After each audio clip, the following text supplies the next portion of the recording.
بسم الله الرحمن الرحيم. الحمد لله رب العالمين، والصلاة والسلام على خير خلق الله محمد وعلى آله وأصحابه الكرام وتابعيهم بإحسان إلى يوم الدين. ربنا أرنا الحق حقا وارزقنا اتباعه، وأرنا الباطل باطلا وارزقنا اجتنابه. ربنا آتنا في الدنيا حسنة وفي الآخرة حسنة وقنا عذاب النار.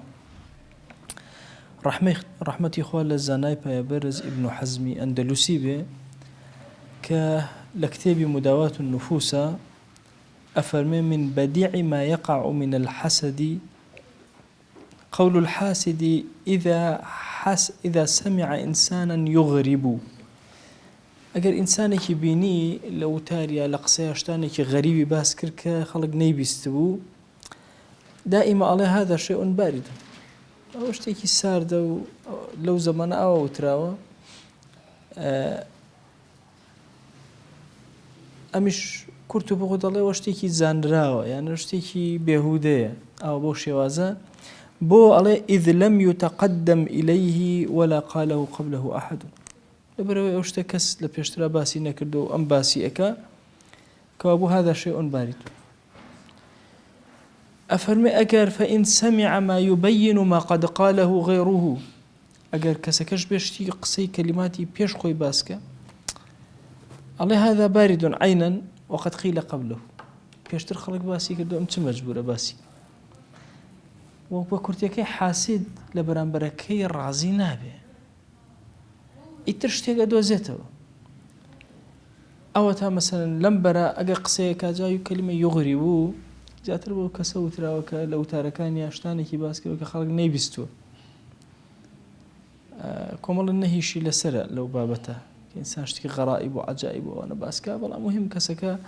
هات شتاني كي باسكرك لمستوى خلق برستر ببابلين غريب وكميك إتر حسادتي في أباتك أخوي ناتوانا وقصيبك ملائك ترى حسادتي في أبا داعيك ترى حسادتي في أبا يانا وتعالى عليك كاك هي خويتي لخوي قصيك يا الله والله قصي خلقي ترى بيشتر وتراوى. أفرمي وهذه طائفة سوء والطائفيك زخرف قد نصبت أنفسها للقعود على طريق العلم إشكي أما لسر جاي علم داء شيء يصدون الناس عنها أو كسانيك وأسنسر جاي علم للعلم لا ينأدن ليكثر نظراؤهم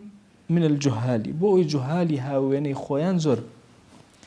طبعا أم بابة الجياني فقيه زر رنقدات شكا فقيه بطبيعتي حال يكسر علمك درناك علمي فقيه واش لبردرك من ببير مكا يعني سرتاي فقيتي كدسم بيكر چندين كسي زور باش يعني والله مستقبل فوتاء بروا كان ماسترم هنا ولا زانكو اسلامي درس متعن مستقبل فوتاء وتم صوت دو امت شي يعني تقول انا شي يعني تو اخير جيشت ولا زانكو درس لي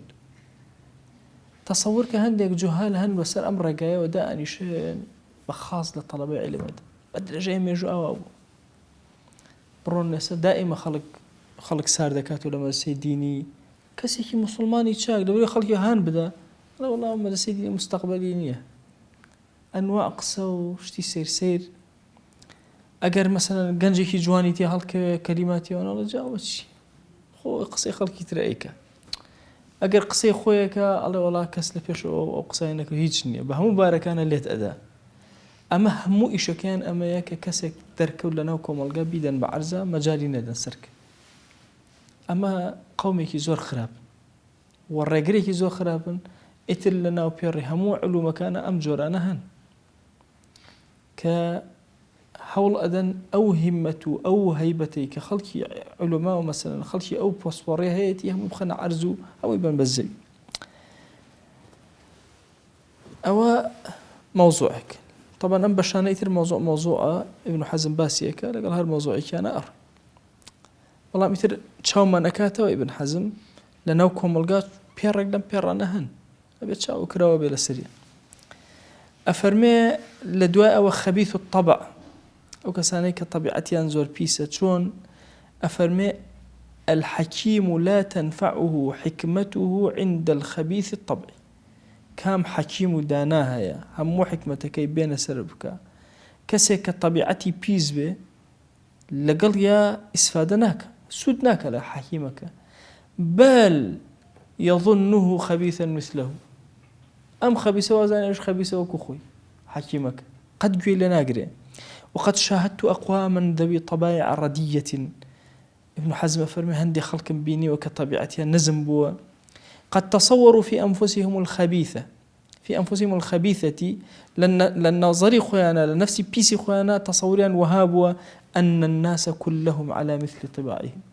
حمو خلقي وكو طبيعتي أمانا يعني هي ولست طبيعتي أمانا، لا يصدقون أصلا بأن أحدا هو سالم من رذائل، يكزني السلامة بلوانا بالشواز إلى الشواز كان.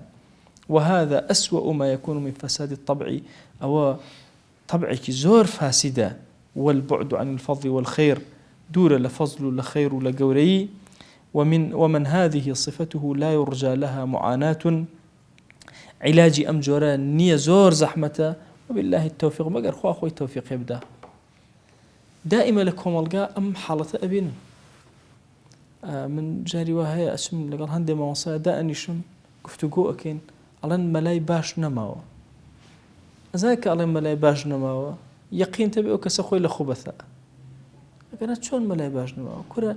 ولي لسر أم زيو ببرا أم سر زيو كاولب علماء لي ببرا كاولب اشتيوانية دائما أهلي خير لحمو سوشكاني سرجيانا هن بويل الرواياتك أجر أفرمي أجر كسيك هات أويكر زمي خلقي كرت أو خرابترين أو خلقك أو كسي أو لا ترين بخراب أو بوي أبي زور وشيرانا ما ملب كين لقال أم خبيثة طبيعية كاتك وهي برو حكيم الدنيا بين علاجناك تعظن نفسيتي أبو شواز زور قرنجا أما الضربة ما اللي ندى بتاعتي لأمره بروح كان لمجلسك دانشتوم جنجك جوان وتكاك معلومة كم فيها معلومة زور دقيق معلومة هم خلق أو جوان لقرتوه تيسي صدمة وصعيني زور ناودار لم كردستانا ملفاتي هي لما يبلغ وكرتو إيه طبعا مجلسة دانشتين بكل ميزرو باشا إيه كم الله سيرم كرما وصاكان يترهمو رنجان تيكسو أمانة وتم أبرم بعمل يقدو برسالة ليبكم تم ياك من أسا تمنى أكم لحضوري خواتو لجيلا كان يبوي خوا عقوبونا ده أقرنا أم معلومة لكيو يعني يانتو جاسوسي أم معلومة لكيو ورقل أبي مصدر كمان بيبلي شو كعلمي حديث أوش اللي خلق ورنا أقرأ أهل حديث بتيبقى سهم بيدوايا كافر أو أنا عاقلية سي صدمة لفكو أكاتو لبربلاوي كاتو قناعات دعوة سياسات كسي دياري أمتي إسلامي بكون ليكاتا يعني أمة فوتات قد خوي قول الرقاء ونادا كرم أم معلوميك ورقلتو معلوميك خاطئة بوي تصورنا كي وتنبشيوازي كثير من قناعتهم أوهايا قناعتهم وهايا باشترين خلفي كوملقا وما وصائنين كالنظريتو يوايا بلام أزاني كرم بوشي أم حالة بو دروز بوا هو حسد لنا أختا أم يدروس كرد يا خباثتي نفذ أم يدروس كرد بخوا ما وصامه بس أو النبو أوانو من بيستوم وتمنا خزانة بيستوت هلا والله وتومت ولا جلك يعني أجنات شون يحبون أن تشيع الفاحشة في الذين آمنوا ناتوين نابي مبكي بوي دائما خبثاي النفس أو طبيعتي يعني ديت أيوه همكم الجابيك وناشين كبيدة بعرسة تصور كان أجر كسي دز سو أحزاب ومحزاب أنا بوشي كارا كان لسر همو كسي جندليك هو كارا جيت شيء هو خبيث النفس كان خوان قندلا حزا كان حمو سرزي قندل حموي فاسد به حموي خراب به أم طبعك زور خطرة حكيم شارسري أماني بيناكري بوي أفرمي لا يرجى لها معاناة بمعنى علاج ده علاج يعني نية أمانة أبدا. ابن حزم أفر رحمتي إخوة لم بيعوا عقل قورب خالك تلا خالك كوا ما باسك على عدالات وكو قلاوة همو كسب بلا ماريو عدالة أدا أجت بناي أفرمي العدل حصن يلجأ إليه كل خائف حجي كسر ترسي ودرز ولا هر موضوعك بلا ماري شيء أدا بلا ماري أو أدا عليك عدالتك بابكين وذلك أنك ترى الظالم وغير الظالم حتى ظالم خوي أبيني غير ظالم أبيني إذا رأى من يريد ظلمه دعا إلى العدل هواري عدالتك سیرەکەی حاکمێکی زۆر زاڵمە کاتێ حاکمێکی تر ئەدا بەسەر ئەمە هاواری لێ ساڵی کاکە زوڵم لێ مەکەم بۆ خاتی خوا عەدالەت بنوێن وأنكر الظلم حينئذ أو كاتا خۆی زاڵمەکە ئینکاری زوڵم ئەکات و ذەمی ئەکا بەڵام لەسەر زەویە کەسێک نابێت ذەمی عەدالەتکە ئەبەدەن یەک کەس نییە ذەمی عەدالەتکە ئەفەرمێ لا ترى أحدا يذم العدل فمن كان العدل في طبعه فهو ساكن في ذلك الحصن الحصين والله أو كسي عدالتي لسر طبيعتي لسر عدالة داب مزرينه لناو قلايك زور بولاينا وحشتك تأسيل لناك طبعا أزانا زور زحمة إنسان لسر عدالة داب مزري طبعا إسلام داوي لنا كله لسر عدالة تجدام مزري داوي إحساني لك إحسان زور قرص بلام شون عدالة أويتو أو مشهد إمام عمر جارت اللي خزمتنا باسم كردو ولا شقوي كان لداو أبو لولي مجوسي الشيعة لي داو باشا لو كاتا علامتي أو أم إنسان أجي أجر بوشاي كوتا ناوسكي أنا أجي شير بوشير شير يعني داوتي أجر ليو لقال خيانا كابس بيتي هات بيت الدروة كان تاو أو تشاق نابت شير يعني هنا يعني بإمام عمر ركلي وبس بيتي هات الدروة دلي أو تاو يتر جرقونا وسكونا هم دراو تازة تشاق نابت سير كان إمام عمر سبحان الله لم كاتا بير الله الشيء أي هاوار وكره مردم أو تتواو كتايناو إمام عمر أصلا يقيني هو كالشهيد شكو جاري كان لخزمت في غمر صلى الله عليه وآله وسلم لك سر كي أحد بون ملرزي الرؤيا خوشويستي دل دسي اختصر كي أحد وتي اسكن ساكن بأي كيو أي أحد يا أحد أميك لسرتو يا إما نبي أو صديق أو شهيد كيبون لسر أماي لسر أو كيبون لخزمتي في غمر صلى الله عليه وسلم خويبون سيدنا أبو بكر وسيدنا عمر عثمان علي طلحة زبير هم ليو هم وين زي شهيدا شكو أو دوانا أو النبي الصديق كالرسول شهداء معه يقينا أنه حتى حذيفة كاتك باسي فتنأك إمام عمر في علي عمر ما ترسى تو درجاي فتني حتى توها بفتنة نابع لأمته على بيم بلي درجاي فتنة أشكي يا أكريته على أشكي على دواي كوابو بحياتي دان آخر لسر أمته الفتنة بردوام على أن أما إشارة ببو أوي على وتيان أي حذيفة أو درجات شيء وتي عمر خويتي دليل لسر عمر شهيدة بأكوج بفتنة أروع طبعا يتدان آخرته دي لقال أما تودي قد بدن يقين هيك توكو تايد بيد لم كاتا إمام عمر شو كان نفسي ها طبعي لسا عدالة دا مزلان دوا على كل الأخوتنا نتشن دوا من دسكن بخلق كشتنو أمانة من يكس كشتو أجر مام لجيانا بوتان يبي كجنو شريعة مجالي ونادا بيكشيتو كرو خليفة مسلمان مجوسيات واللي دا أجر مام أولا اختياري منها لو شي عفويك شو كزري لمن داو أجر كجاشم نشن بلان فلان كسير دسيه وفلان يكس أكوجن زيادة ناكوج سيرك لو كاتي مرقا بعدالة أوى طبعي عدالة أوى ويا رحمتي قال ابن حزم بأفرمي فمن كان العدل في طبعه فهو ساكن في ذلك الحصن الحصين أخوان لو قلا بولاين أودان يشتبه إسراحات ما دام لطبيعتي أوى شيها به عدالتها بلسان عدالة طبيعتي خوي دام زلان دبه بس كسير كرني خلقو قالت كرني بخلق جورك لخيانة لخلق موضوع كتير ابن حزم بمان باسك أفرمي الاستهانة نوع من أنواع الخيانة إذ قد يخونك من لا يستهين بك جاري وهي كسي خيانة اللي قالت الشبياناك ومن استهان بك فقد خانك بلام هرشكز قالتي بتوكرت إلا خيانة لك كابو فكل مستهين خائن هرشكسي كقال طب خلقك كاتو بسوق سيري خلقك إلا خائن وخيانتي ليكردون وليس كل خائن مستهينا بلا مرجني كسي خيانتي قال تجب خلقك إن جاء فرمين لما مرجني قال طب خدي خود بكري أجر بشتكانت بكارة كانت قال طب بكري أين همان شش الاستهانة بالمتاع دليل على الاستعانة برب المتاع شتي كرشتي كيتو قال طيب يكرا دليل للسر قال تكرن بخدي خود تصورك ولا تبخسوا الناس أشياءهم هەر کەسە کۆمەڵە شتی هەیە، کۆمەڵە بێبیر و بۆچوونی، کۆمەڵە ئیشی هەیە. خوا جەل جەلالوهو و کاتی ئەفەرمێ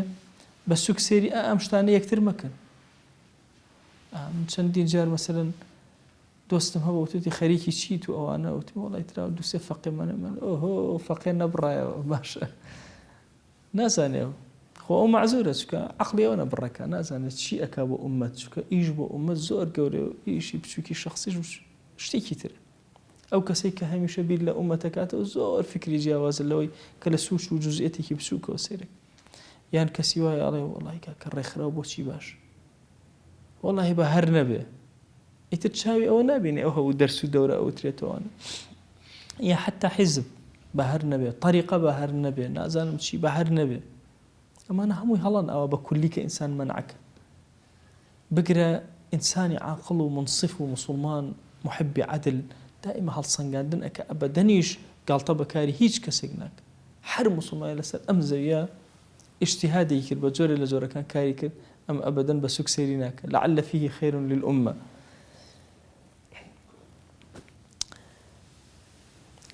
دووشتمان هەیە عوزر هێنانەوە بۆ خەڵک لەگەڵ سەرزەنشتی خەڵک. ئەفەرمێت دووشتم بینیوە قەت باش نەبوون باسکردنیان، بەڵام لە دوو شوێنە باش. ئەفەرمێت باسکردنی ئینسان ئیحسانەکانی خۆی و باسکردنی نیعمەتەکان بەسەر خەڵکەوە هەموو کاتێ باسکردنیان خراپە ئیلا لە دوو شوێنە نەبێت. کاتێ سەرکۆنەی کەسێکی ئەگەر هەندێک لەو نیعمەت و شتانە بیرخێتەوە خراپ نییە، هەندێک ئیحسانی خۆت بەرامبەری باسکی خراپ نییە،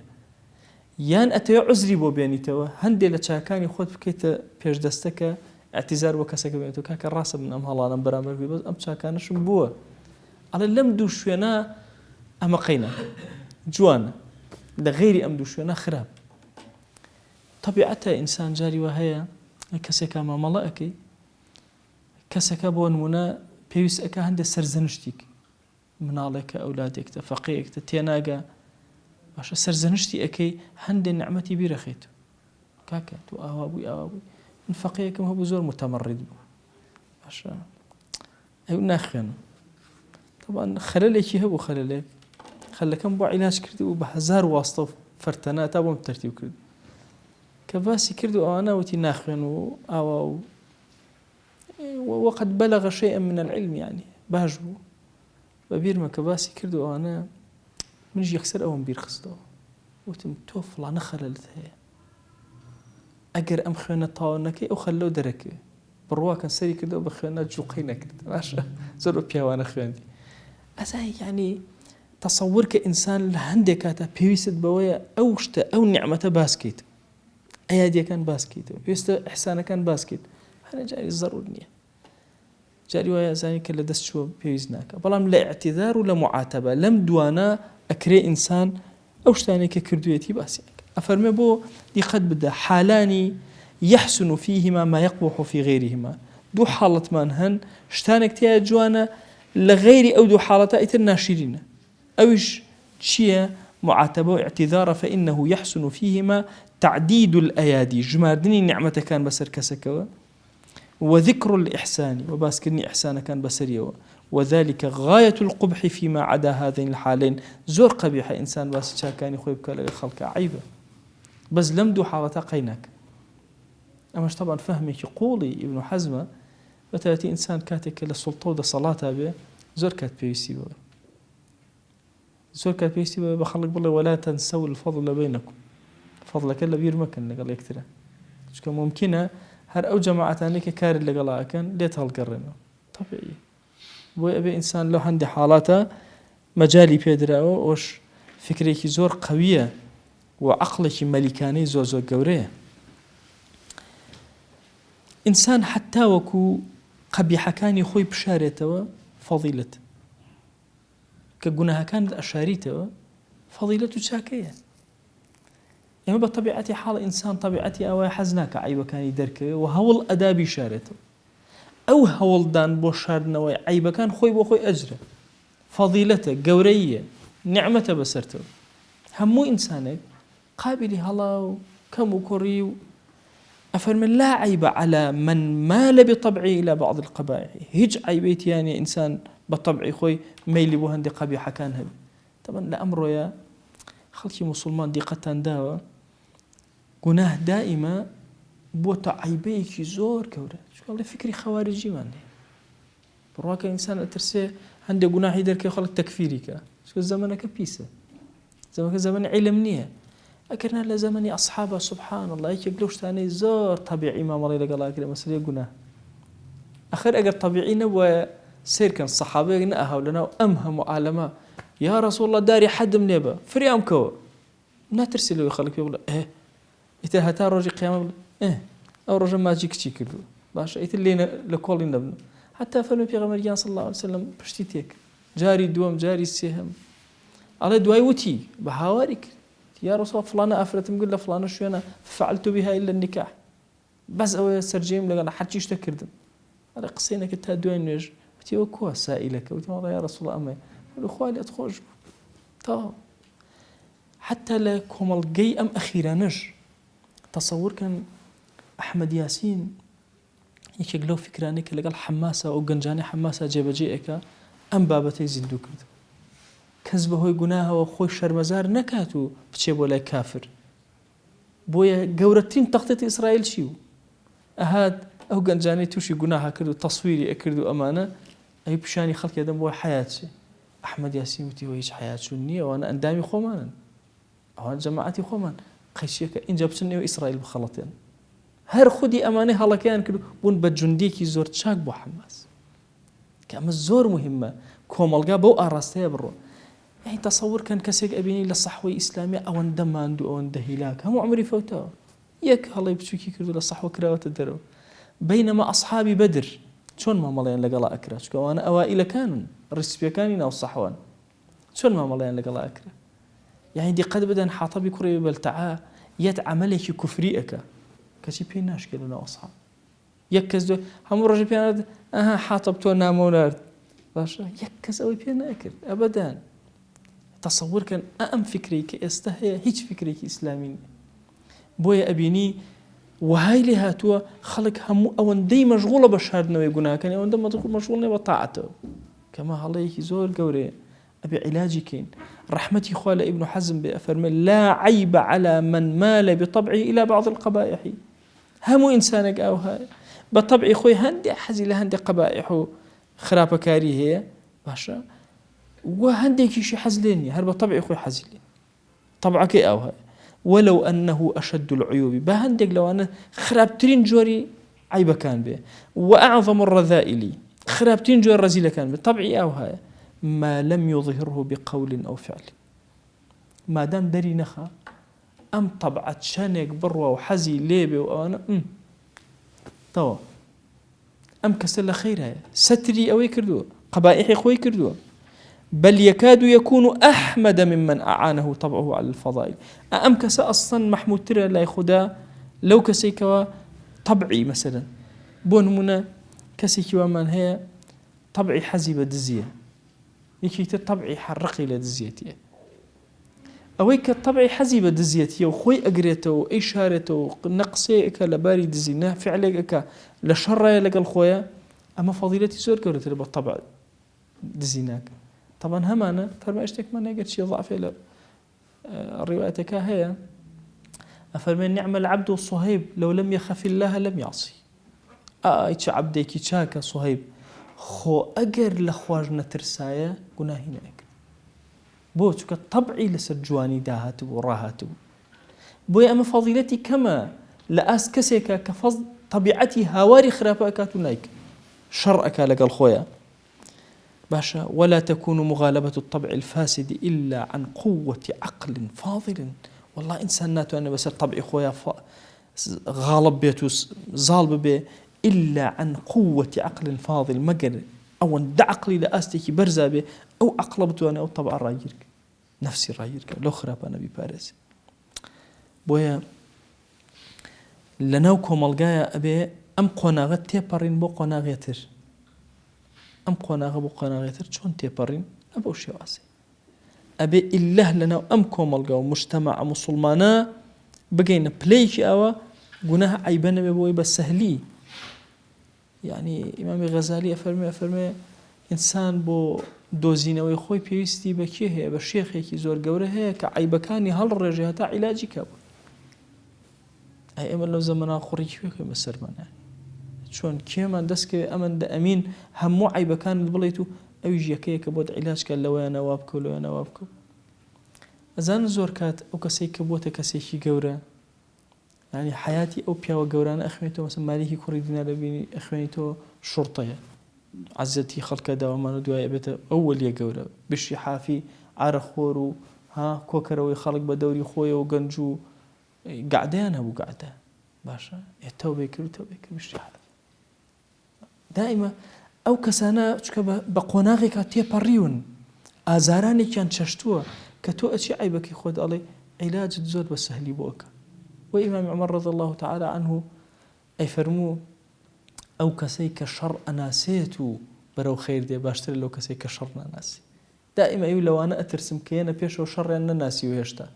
سيوم ما نان يكسل أمتي إسلاميته لدايك واكي مسلمان لدايك أبي وقور أبي أمانة شر ناسي بويا زور قرنجة إنسان أو كسي كمغالبي طبعي فاسد أكا، يعني إلا أبي عقلك زور راجح هبه كتواني بيتي مثلا نقول نفعل لو موضوعه بوسته خوي كنترول كردي با طبعي شيء ميلي أو خرابة كار يعني إخو طبعي إنسان هندشتي بيه خوش وهندشتي بيه ناخوش. موضوعي تري زور كرنج دواء أم باسك أفرمي زور كاد إنسان كان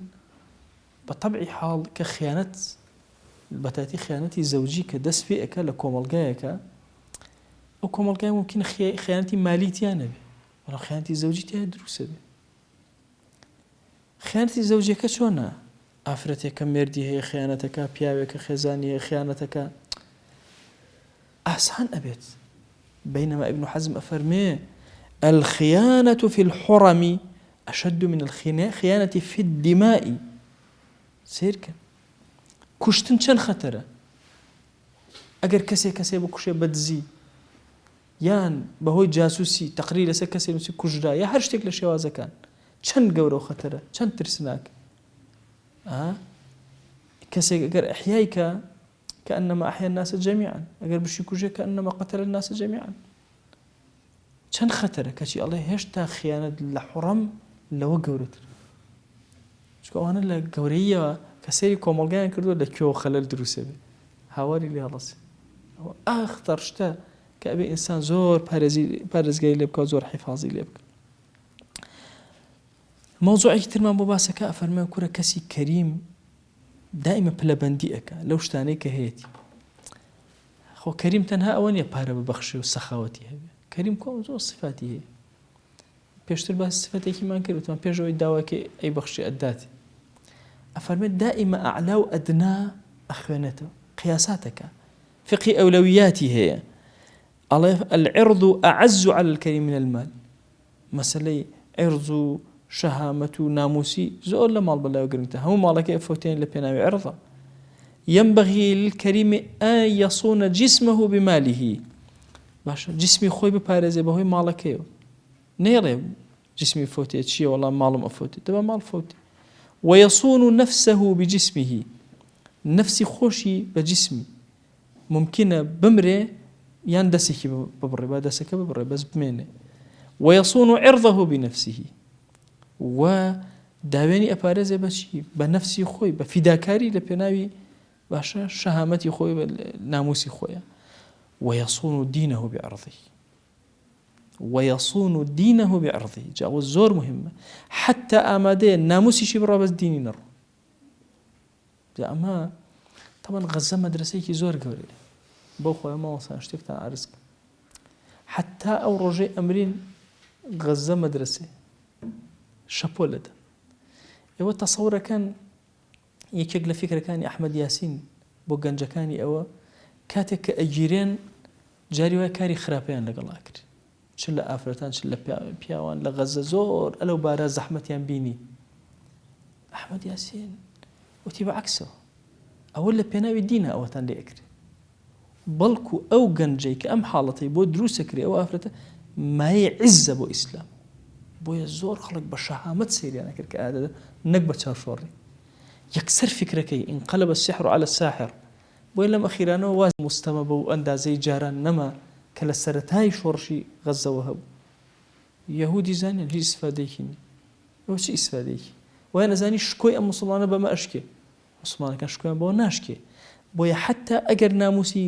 لەکەدار ببێ بەلایەوە ئاساییە بەس دینی لەکەدار نەبێ بۆیە جاری وایە ئینسان لەناو کۆمەڵگایە قسەی لەسەرەکرێ حتا قسە لەسەر ناموسی پێغەمبەری خوا صلی الله عليه وسلم يعني قسە لەسەر عائشە ئەکرێ خێزانی خۆشەویستترینی خێزانەکانی ئیتر تاو پێغەمبەری خوا صلی الله عليه وسلم لەناو کۆمەڵگا شکاو ئیتر هەڵنەسە ئەبەت دەهر بە قسەکە تۆ کاری خۆتەکەی بەس دین سەلامەت بێ با نەفس بڕوە کورە با عێرز با ماڵ با هەرچی شتە بڕۆ بەڵام بەس دین پارێزراوە بێ بۆیە ئینسان قەت گوێ بەوە نەدا بڵێ وەڵا لە زەحمەتیام مادام دینت لە خۆشیایە دەبا لە زەحمەتی با نان نەبێ بخۆین بەس دینمان پارێزراوە اینجا ئەوش پلەبەندیە با برسیمان بێ بەڵام عێرز پارێزراوە حتا عێرز با فۆتێ بەس دین پارێزراوە وی دین ئەساسی هەموو شتەکانە ئەفەرمێ ولا يصون بدينه شيئا اصلا والله عقیدەی تەواو ئەمێ ئینسان هیچ شتێک بە دین نەپارێزێ ولا يصون بدينه شيئا اصلا ئەوە عقیدەی تەواو هەموو شتێک ئەکاتە فیداکاری دین ناکاتە فیدای هیچ شتێک دین قیمەیە بۆیە ممکنە ژیانم بڕوە با بڕوە ممکنە ماڵ و مناڵ بڕوە با بڕوە ممکن بەس دین پارێزراوە بۆ شەخص بۆ ماڵ بۆ مجتەمع بۆ کۆمەڵگا بۆ دەوروبەر بۆیە ئەهەمترین شت لە ژیانەکە ئینسان کۆشیوە بکە وریتە لە دینەکە بۆیە لە پێناوی دینەکە ئینسان قەت گوێ نەداتێت چی ڕوو ئەدا و چۆن ڕوو ئەدا زۆر ئاسایی بێ لە لاتان ڕۆژە لە ڕۆژان ئێمە مەسەلەن معڕەزین بۆ ئەوەی لێمان بدرێت لە سجنابین زەحمەت بدرێن چی تا دوای چی لە باسەکە گۆڕە کە تۆ دینت پارێزرم یان لە شوێنەکە دینم کەوتە خەتەر ئەگەر هەموو سەرزەویم بنێ نامەوێ ئەڕۆم تەسەوورکەن غەزە هەموو شتێکی کەوتە خەتەرەوە مەجال نادا دینەکەی خۆی گرتووە ئێستا هەموو شتێکی بووەکەن واز لە دینەکەی بنێ وازی لە نایە تەسحیە بە هەموو شتێک ئەدا لە پێناوی دینەکەی دینەکەم سەلامەت ماڵ چییە و خان و چییە و بڕواکەن ئاوە بەو گەڕەکانی هەڵەبجا ئەگەڕی جاریوە هەیە دیوارێکە بینی بە بەرد کراوە ها ئەمەنە خوا ئەزانە چی بەردی تێکراوە چەند بەمانوبوون و نەقاشی و تەرتیبات دروست کرد چۆن ڕۆژ کەسیتیان نەما یعنی جی لێ دوان سیان ئەسڵان ئێستا خەڵک بچێت سەر ئەو هیناڵێن برا ڕۆ خەڵکی ئەو زەمانە چەند بێعەقڵ و باشە دیواری حەوشە ئەمەی بۆچی ئەمە باشە زەمانێکی تریش دوای ئێمە خەڵی گێن خەڵکی ئەم زەمانە چەند بێعەقڵ بوون ئەم دیوارە ئامانەیە چییە آخر چۆن دەبێت دیوارەوە یەکێ پاڵی پێوەنە ئەی خاکە کە کەسێکی قەوت باش هەر ئەو هاو بۆیە سوبحان الله لە فەرمایشتێکە فەرمێ ئەگەر خوا جەل جەلالوهو ویستی کەسێ بخاتە ناو فیتنەوە دەستی خاتە ناو قوڕەوە یعنی بەس خەریکی خان و دروستکردن و تەرتیبات و دیکۆرات و نازانم ئەو بەزمن ئیتر تا ژیانی هەمووی لەوەدا کاتی ئەزانی حەچی شتە لە دەستی داوە لە پێناوی چییە شوار پێن بلۆ خستێتە سەریە وەختی خۆی مەقالەیەکم خوێندەوە لەزتم زۆر لێبینی باسی شارستانیەتەکە ئەڵێ شارستانیەت بلۆک نییە لەسەر یەکدا بنرێ ئەڵێ شارستانیەت ڕۆحە پەخش ئەکرێ تەسەووڕکەن گەڕێکی مەڵکەندی سلێمانی بۆ نمونە سیرکن گەڕێکی سابوونکەران سیرکن ماڵێ لە ماڵێ بەرزتر نییە هەناسەیان لە یەکتر بڕیوە بەڵام ڕۆح لە ناو سلێمانیە پەخش بوو ئەی ئێستا هەر ماڵە و قەسرە چێ بە ئاسمان بلۆک لەسەر عەقڵی بلۆکی پێڵێن بلۆکەوە چێ بە ئاسمانە ئەو خۆر لەو ئەگرێ ئەو ئیتر خۆر لەو ئیتر ئەگرێ يتطاولون في البنيان هیچ شارستانیت نییە شارستانیت ڕەوشتە ئەخلاقە تێگەیشتن لە بەرامبەرەکە بڕواکەن جارێ ماڵێکی بچووکە بینی ئەلێرە باش ئەوە دەوری نییە ئەوە فەقیرە هەر هەناسەی نییە هەناسە دەوری گیراوە و کە ئەنەما لەناو قەبرایە جوڵەی نییە ئەوە چ شارستانێتێک ئەو چ دراوسێتێک بۆیە زۆر گرنگە ئینسانی موسڵمان ئەم بابەتانەی کە ئیبن حەزم باسی ئەکا وەکو سوڵتانێکی گەورە کە قسە لەسەر ئەم مۆزوعانەکە ئێمە یەک لەسەری بوەستی والله کە باسی بابەتی دینمان بۆ ئەکە کە ئینسان هەموو شتێکی بۆ فیداکە من چی بکەم لە هەزار خانووانە کە دینم فەوتە چی لێ بکەم خۆم بەیان بەجێ ئەڵم هی من نییە دەفەرموو هەچی زێڕی سەرزەویە کۆی کردەوە تڕام کە ڕۆشتی کێ باس دەکە لە دوای خۆت جاروبار ئەڵێن لە کەر بوشێت وەرەوە حەچیت شتێکی تری نییە هەی تۆ وەرە ئەبوو جەهل لەبێت چەند دڵی بە ماڵەکەی خۆش بوو بێ لە مەکا و کاکە میوان وەرە و بڕۆن ئێستا سەراوە ڕێک شوێنی ماڵەکەیان کردەوە بەسەر دەفەرمووتی ئەبێت چەند پیان نازیێ بە ماڵە ئێستاوە حاڵیەتی بە شەرتی خۆ ئەگە دینەوە تۆزی ئەبوو جەهلیش نامە نەگناوی ئەوە بەهۆی منافەسەی دینەوە دین مەجالی داوە وەکو نمونە بیهێڵێتەوە کێ باسی فیرعون نەزانێ کێ باسی هامان و قارون نەزانێ ئەگەر دین نەبێ بۆ ئینسانەکانی تر تێبگەن تێبفکرن ها ئەمانە هەبوون بۆیە پاراستنی دین لە ئینسانە جوانترین شتێکە کە ئینسان هەوڵی بۆ بدا محاولە بکە هەرچی شتە بیفەوتێنە بەڵام دینی سەلامەت ئەگەر دینیشی سەلامەت بوو هەموو شتێکت سەلامەت ئەکرام عەنەبی کۆتا قسم لە خزمەتانە لە ئیلاهی نامەکە شتێک ئەڵێت ئەڵێ خوایە من پێم وابوو من دینەکەی تۆ ئەپارێزم وەلی ئەم شەو تێگەشتم دینەکەی تۆ من ئەپارێز کەلیمە زۆر گەورەیە هەندێک جار وا ئەزانێ ئێمە دیفاع لە دین کورە دین دیفاع لە ئێمەکە ئێمە پێمان وایە پیاوین بۆ کورە دین ئێمە کردێتە پیاو ئەگەنا تۆ چیت ئێمە چین یان بۆیە زۆر گرنگە ئینسانی موسڵمان زۆر خەمی دینەکە ئەوە قووەت و یعنی عمقی عەقیدەی ئیسلامیە کە ئینسان هەرچی شتێکی لە پێناوی دینیە دایبنێ بەڵام دینی مەحفوظ و پارێزراوە خوای داوات لێ ئەکەین بە ڕەحمەت و بەزەی خۆت لە دانایەتی ئەم پیاوە گەورە سودمەندمان کە یا رب العالمین یا ربی خوایە ئیمانمان سەلامەت کە بۆ خاتینەوە جوانەکانی خۆت هەموو دەرگا خێرەکان بەسەرمانە بکەرەوە دڵمان وابەستەی خۆت کە یا ئەکرەم الئەکرەمین یا ربی خوایە لێت ئەپاڕێن و لێت ئەلاڵێنەوە هەر گوناهێ کردومانە تۆ لێمان خۆش بە خوایە پەنا ئەگرین بە تۆ لە گوناهانێکە کردمان و زانیمان پەنا ئەگرین بە تۆ لە گوناهانێکە کردمان و زیادە ڕەویمان کرد لە حەقی تۆیە داوای خۆشبوون ئەکەین لە گوناهانێک کە نەمانزانی یا رب العالمین کە جاهل بوون یا ئیلاهی بەخوا خوایە قەت ئێمە عینادی لەگەڵ تۆیان ناکەین ئەوە هەڵەو کەم و کوڕی نەفس و دەروونمانە تووشی گوناهەکانمانەکە لێمان خۆش بە یا ئەکرەم الئەکرەمین آمين آمين والحمد لله رب العالمين وصلى الله على سيدنا محمد وعلى آله وصحبه وسلم تسليما كثيرا أبدا إلى يوم الدين خوي قول لقناهي من الشيء أجبوري وخالي من قبولك يا ربي